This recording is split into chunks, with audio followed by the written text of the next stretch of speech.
Magandang araw sa inyong lahat. Ako po si Banat Bay at ngayong araw na ito meron tayong bagong programa. Ano po yan? Yan po yung tinatawag na Manga Alert o di kaya Trapo Alert. Bakit to? Kung saan atin pong ilaladlad ang mga ilang manggagamit na politiko. Kaya manga kasi manggagamit, di ba? Bakit to manggagamit? Ipapaliwanag ko sa inyo sa pamamagitan ng unang-unang bumongga sa akin. Ha? Bumingo ika nga. Unang-unang bumingo pala, hindi bumongga. Unang-unang bumingo sa akin, mga kababayan, walang iba ho kung hindi itong isang congressman na mantakin mo. Ha? Ito, ganito katindi ang congressman na yan. Ha? Itong congressman na yun, dati itong kaalyado. Dating kaalyado po ito ng mga Duterte. Sa katunayan, sa tindi ng pagiging kaalyado nito, una, nung siya'y sumumpa bilang kongresista, abay sumumpa po siya kay Vice President Sara Duterte. Ang makahula, may bonus sa akin ng 1,000. Sige na, unahan niya. Ilagay nyo dyan sa baba. Pero, problema kasi, baka i-forward nyo. Maniloloko nyo ako, mga mambubudol din kayo, ha? Pero ang manghula sa akin may 1,000. Kala nyo 1,000 makukuha lang yan sa rally ng mga alyansa. Sa akin din may makukuha kayo. Hulaan ninyo kung sino ito. Yung ang kanyang team song ay pasumpa-sumpa ka pa. Ay sus, Ginoo Gyud. Eto, ipakikita ko sa inyo itong kongresista na sumumpa pa, nag-oath taking sa harapan ni Vice President-elect Sara Duterte. Walaan nyo kasi, no? Ladies and gentlemen, let me present to you the 2nd District Congressman of Parañaque. Naku po, eto na. Sino po ba ito? Walang iba kung hindi si Gas Tambunting. Yan, pasumpa-sumpa ka pa. Anak ka ng wewe, Ano sabi niya dito? Isang karangalan na manumpa sa aking katungkulan bilang kongresista ng 2nd distrito ng Parañaque sa harap ng ating bagong halal na Vice Pangulo. Sip-sip mo animal ka. Dali Vice President Sara Duterte. Thank you, Ma'am VP Sara, for supporting me as I enter a new stage in my journey of serving people of Parañaque. Trapong-trapo datingan ito, Brad. Sa lahat ng aking mga kababayan dito sa Parañaque, maraming salamat po sa inyong suporta at tiwala. I will always work towards being worthy of your trust. Sigurado ka dyan? Parang hindi naman. Sigurado ka ba? Kasi balita ko, natatalo ka ngayon kasi yung mga taga Parañaque ay marami dyan ay Duterte supporter at na-disappoint sila. Bakit? Sa pagiging traidor mo. Bakit kanyo traidor, mga kababayan? Mamaya natin, bago natin sabihin kung bakit siya traidor, eto muna. Para ipapakita natin isa-isa mga picture at ebidensya na siya ay isang manga. Okay? Ito. Ano yan? Naku, pabulong-bulong ka pa. May bulungan bang nagaganap? Hindi, pagkabi nga ganyan may bulungan, ibig sabihin close yan, di ba? Siyempre, meron ba magbubulungan ng hindi close? Di ba? Close yan, mga kababayan. So, meron silang bulungan na naganapan ni VP Sara Duterte. Talaga nga naman. Ibang level ng pagiging traidor mo, sir. Hindi, ibang level yan, Yung ganyang kakatraidor, mantakin mo, may tiwala sa iyo si VP Sara Duterte. Mantakin mo, meron siya sa yung sa kanya ka pa. Alam, sa sobrang busy ni VP Sara Duterte, kahit yung mga tunay na kaibigan niya, wala nang oras si VP. Bakit? Kasi sobrang busy niya, napaka-workaholic niya. Yung totoong workaholic, kasi may bago daw definition ngayon ng workaholic ang mga congressman. Hindi ko alam kung ito, pero alam ko, hindi naman siya siguro ganyan. Pero meron kasing bagong ngayon Merong bagong definition ng workaholic ang mga congressman. Ano yun? Work in the morning, alcoholic at night. Ay, grabe naman. Pero hindi ganoon si Tambunting, hindi ganoon. Hindi naman halata sa kanya na na manginginom siya. O hindi naman, sa tingin ko hindi siya manginginom Hindi naman siguro. Okay? Pero gayon pa man, balik tayo sa sinasabi natin na medyo meron talagang closeness itong si Tambunting at saka si VP Sara Duterte. Sobrang close nila kasi may bulungan nagaganap eh. Di ba? Pwede mo bang sabihin sa jowa mo na, naku, bulong-bulungan. Bulong lang kami, bulong lang. Di ba? Walang ano yan, walang ano. Hindi, may closeness. Ibig sabihin ng closeness, walang malisya. Ibig sabihin, close kayo sa trabaho, di ba? Close kayo sa ginagawa ninyo kasi may bulungan kayo nagaganap. Di ba? Hindi kaya nagbubulungan kasi hindi marinig kasi naka-face mask. Basta may bulungan sila. Pero ang kapal ng mukha mo, Tambunting, ha? Sobrang kapal ng mukha mo, umaabot hanggang dito yung kakapalan ng mukha mo sa akin. Ha? Kahit malayo-layo ako sa Paranaque kasi isa ka sa pumirma. Hindi, eto ha mga kababayan ha.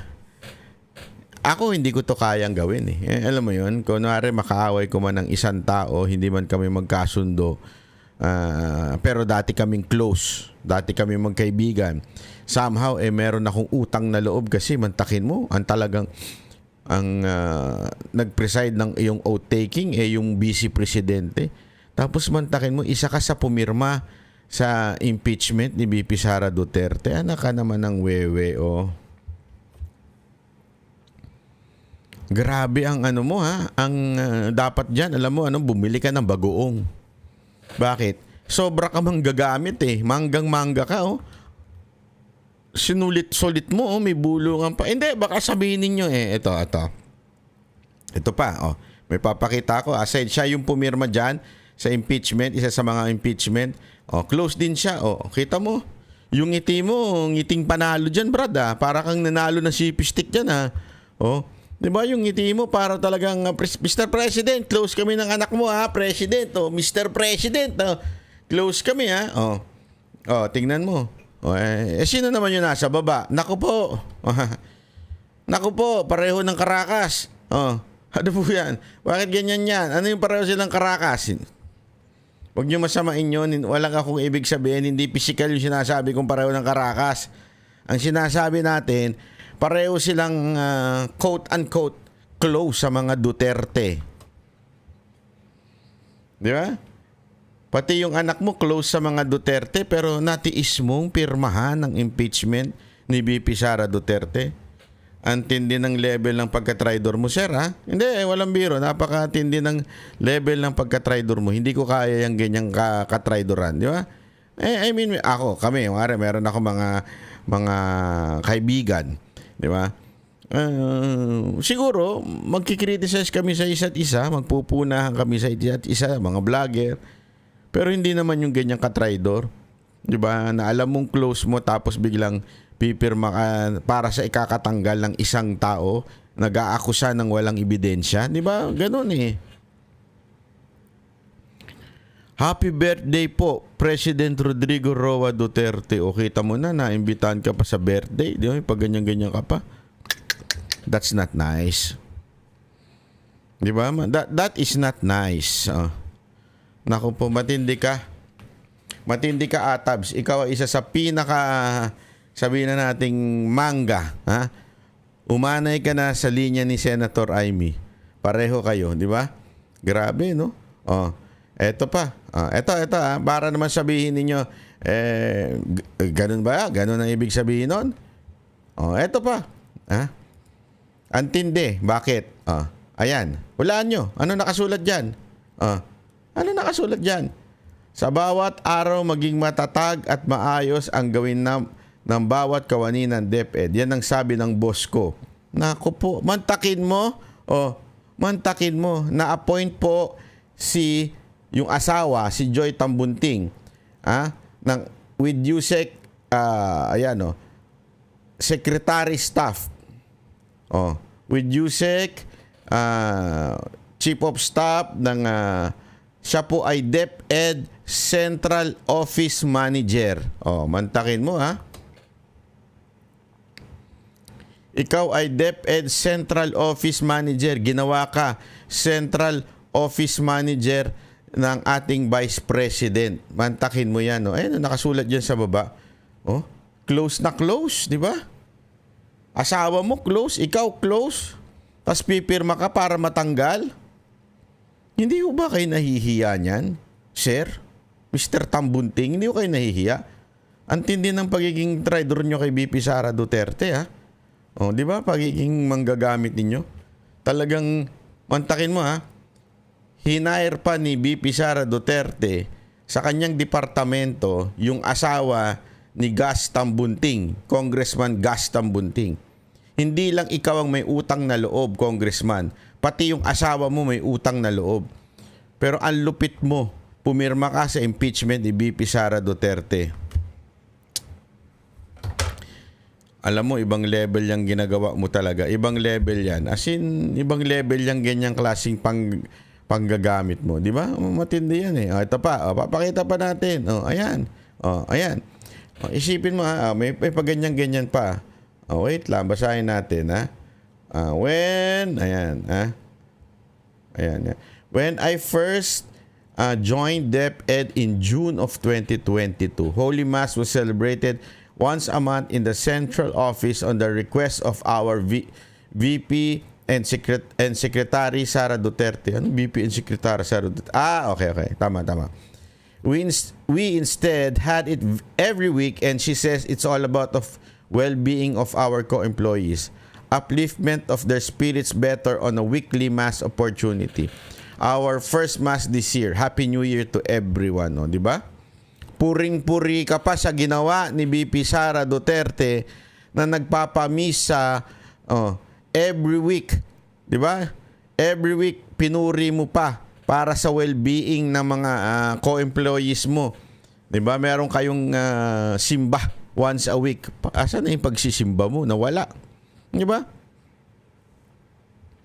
Ayan po ang asawa ni Gas Tambunting na itinuring din, malamang sa malamang, ay isang malapit na kaalyado at malapit na kaibigan ni BP Sara Duterte. Pero anong ginawa nyo sa huli? Ay naku.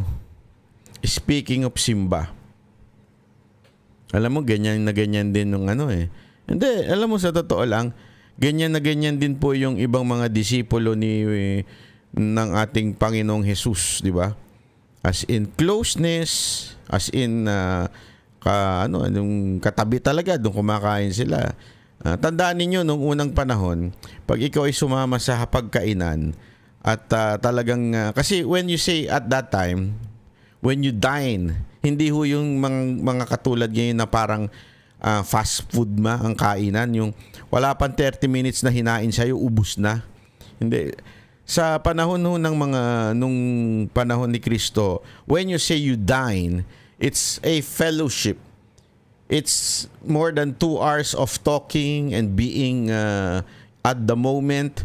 Walang cellphone. Siyempre, hindi naman siguro nagsiselfone mga tao. Ngayon kasi, ugali na ng mga Pilipino. Magdi-dinner ang pamilya, nagse-cellphone ng anak, di ba? Para bagang napipilitan lang yung anak. Minsan, ang sarap nga hampas yung cellphone sa mga anak eh.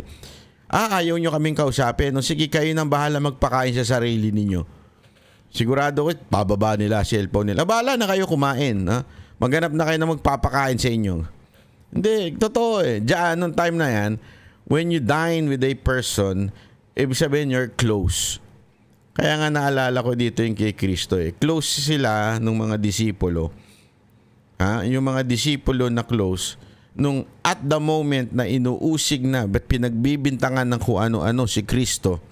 Tandaan ninyo, Jesus Christ was crucified not because He's preaching another gospel. No. He was accused of many things. As in, kasi at that time, merong merong nangyayaring parang hindi naman revolusyon o revolt. Kasi nga po, tandaan niyo yung Jew ay under ng ibang yung mga Hudyo ay under ng ibang pamamahala. Hindi ho pamamahala ng Jew. So, laging praning po yung pinuno nung sumakop sa kanila. Kaya tuloy, etong mga Jew, minsan may mga zilot sa kanila, yung parang mga hindi naman aktivista, parang gano'n ang datingan. Pero gano'n, parang papalag sa gobyerno na Tapos meron pang prophecy na merong King of Kings na papanganak na magpapalaya sa Jew. Kasi nga, remember, sila po ay under different government. So iniisip siguro nila, nako, ito na si Kristo yun, magpapalaya sa amin sa gobyerno ng na sumakop sa amin. So nagsama-sama sila, sinundan nila. Pero kasi lagi nagsasabi ang Panginoong Hesus kingdom, kingdom. Akala nila na the Lord Jesus Christ were establishing a kingdom here on earth. Hindi yun ang tinutukoy ng Panginoon. Kung hindi kingdom in heaven o the second life o yung eternity, yun po ang pinag-uusapan ng Panginoon. Yung mga disipulo niya, sumusunod sa kanya nung una, akala kasi parang mamumuno tayo ng isang revolusyon. Ganun ang datingan noon. Kaya yung mga akusasyon kay Jesus Christ was rebellion. Yun ang mga ina-accuse sa kanya, kung ano-ano pa mga ina-accuse sa kanya. At kaduluduluhan, yung mga disipulong nagsabing hindi ka namin iiwan, hindi ka namin papababayaan, mamamatay kami. Si Pedro ganun, di ba? Nung pinagbibintangan na ang Panginoong Hesus, nung siya po ay bibitayin na through crucifying, di ba? Sa cross, binitawan ngayon siya. Binitawan siya ng mga disipulo. Di ba? At yung isa nga doon, nagbigti pa. Totoo. Yung isang disipulo, pinalitan nyo kasi nagbigti. Wala akong meaning dito Gastang bunting. Huwag ka magano Hindi maganda yun. Huwag mo isipin yun. Pwede ka naman humingi ng tawad Kasi tandaan mo, dalawang klase ang pinakita ng Biblia na hindi naging loyal sa Panginoon. Si Judas at saka si Pedro. Si Judas nagbigti, si Pedro nagrepent and eventually lead the church. 'Di ba? So, huwag mong gagayin si Judas Alam kong naging traitor ka kay BP Sara Duterte, pero huwag mong gagayahin si Judas. Humingi ka na siguro ng tawad sa taong bayan. Hindi totoo. Walang biro. Humingi ka na lang ng tawad sa pagiging traitor mo at pagiging manggagamit mo.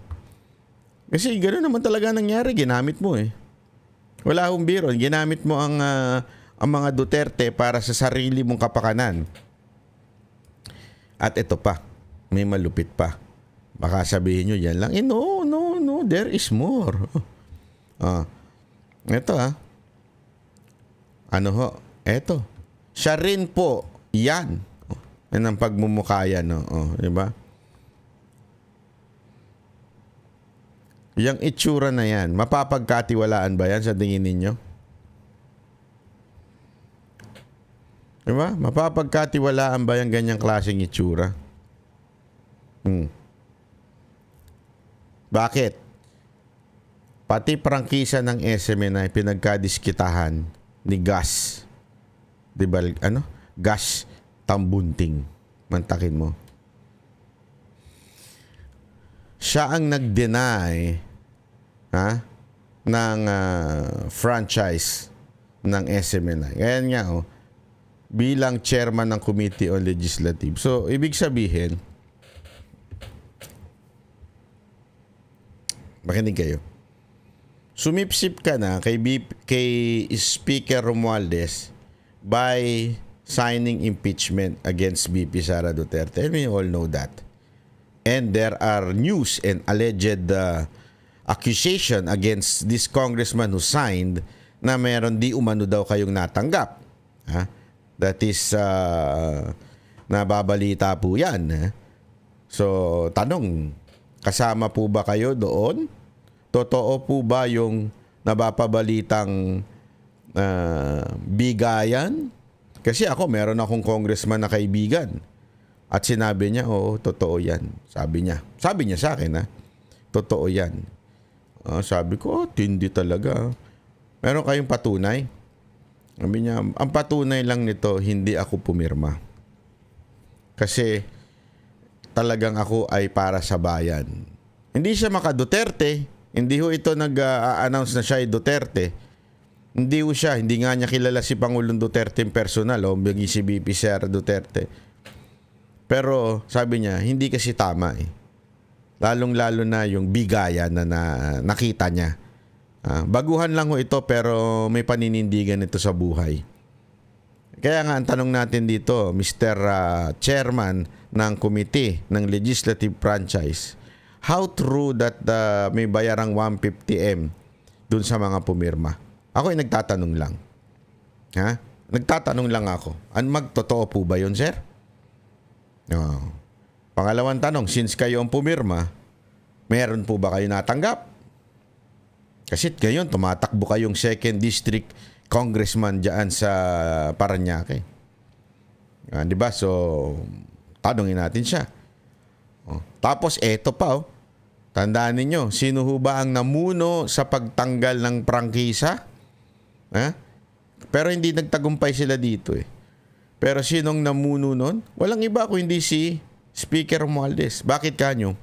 Nagsimula yan nung binalita o yung doon sa news na kung saan nagtanong si Ka Eric at saka si Ma'am Lorraine na tinanong nila kung nakakatanggap ba kayo ng ganitong para sa inyong travel allowance. Yung tinanong nila yun kay Speaker Romualdez, doon nagsimula ang pag-uusig sa SMNI.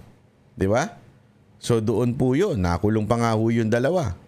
Hanggang eventually, pinipilit tanggalan ng franchise. At kayo po, sir, ang nag-ano daw niyan, nag-push niyan dyan sa inyong komite, sa legislative franchise. So mantakin mo, tinrider mo na nga si VP Sara Duterte, pati ang SMNI. Naku, ang lupit mo, sir, ang lupit mo. Iba ka. Ibang level yung pagiging traidor mo sa bayan. Di ba? Traidor ka sa bayan. Kasi bakit to kanyo? Ito whether you like it or not, this is a fact. Only SMNI gave a balance and help para mapaupo ang ating presidente ngayon. Actually, inyo palang presidente. Hindi ko presidente yan. Presidente ninyo. And yet, tinraidor sila ang SMNI. At ikaw pala isa sa mga namuno noon. Nako.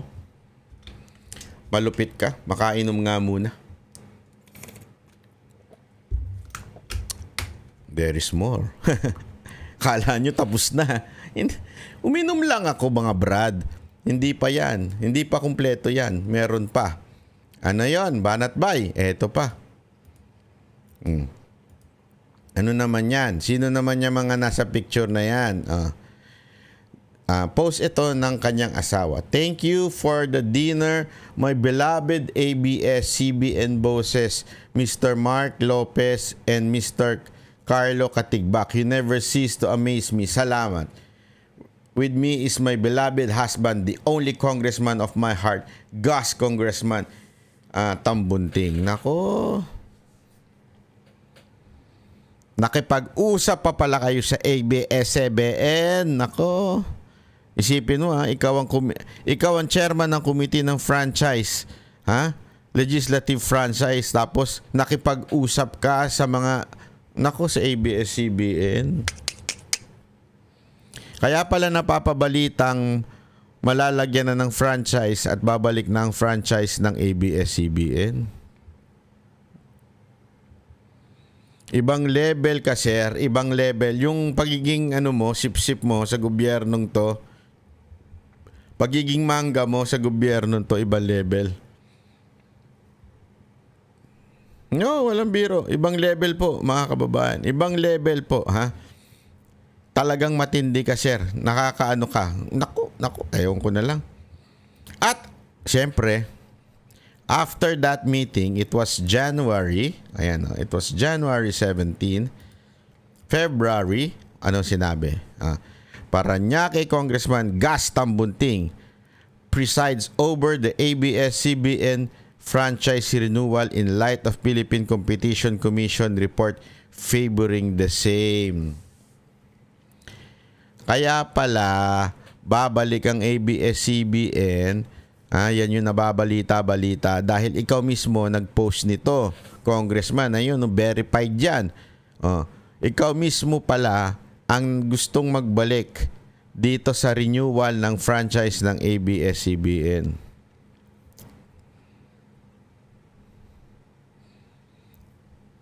Parang hindi magandang tignan yun, ano? After mo makipag-meeting sa executive ng ABS-CBN, after a month, biglang ibabalik mo na yung franchise nila. Naku, ano kaya maiisip ng ibang tao dyan? Meron kaya silang kasunduan? Meron kaya? Tandaan mo, that involves so many financial stability of ABS-CBN na mabalik ang kanilang franchise para maka-ere sila sa himpapawid ng kanilang free channel. Diba? At syempre may mga advertiser sila.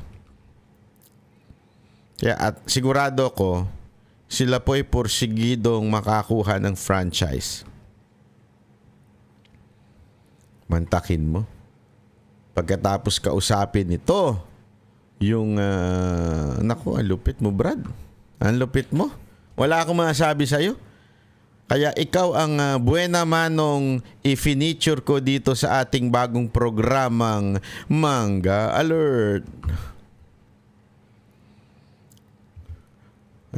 Yan na ang kanyang ending. Ito ang pinagsimulan niya. Ayan. Ang pinagsimulan niya ay pasumpa-sumpa ka pa. Tapos dito naman, pabulong-bulong ka pa. Ay, grabe naman yan, no? Di ba, di ba? Oh, tapos bigla kang pumirma.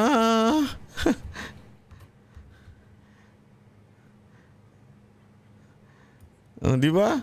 Kahit ikaw ay nakipagkita sa tatay. Ginawa pang DepEd. Ano ba to? Director ba yun? Central. Ay, basta Central yan eh. Central Park ba yan? Sandali. Para sure tayo, ha? Ginawa kang Central Office Manager. Yung asawa mo. Sumumpa ka na nga. Close ka na kay BP Sara Duterte. Ginawa pang parte ng DepEd itong asawa mo ni BP Sara Duterte. O, di ba? Ganyan kakatindi. Tapos yung asawa mo pinuri pa si BP Sara Duterte. Anong binalik mo? Inano mo ang kanyang legislative ng SMNI na sumusuporta, alam naman natin, sa mga Duterte. Oh. At yan pa, nakipag-usap ka pa ng January sa mga Lopez at nung February, ikaw na mismo ang may gustong ibalik na ABS-CBN. Anong gusto mong isipin namin? Sir, gusto mo ba isipin namin na normal lang yan? Gusto mo ba isipin namin na yan ay walang kulay? Yung po ba gusto nyong isipin namin? Na kayo ay patas? Eto lang masasabi ko sa inyo, sir, ha? Kayo ang susunod sa trono ni Senator Amy Marcos sa pagiging mangga.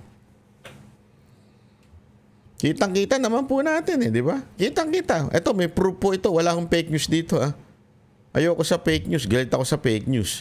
Ha? Yan po ay may proof na kayo po ay mangga. No? Kaya pala si BP Sara Duterte, nung talagang may video siya. Ano yung kinakain mo? Mangga. Di ba?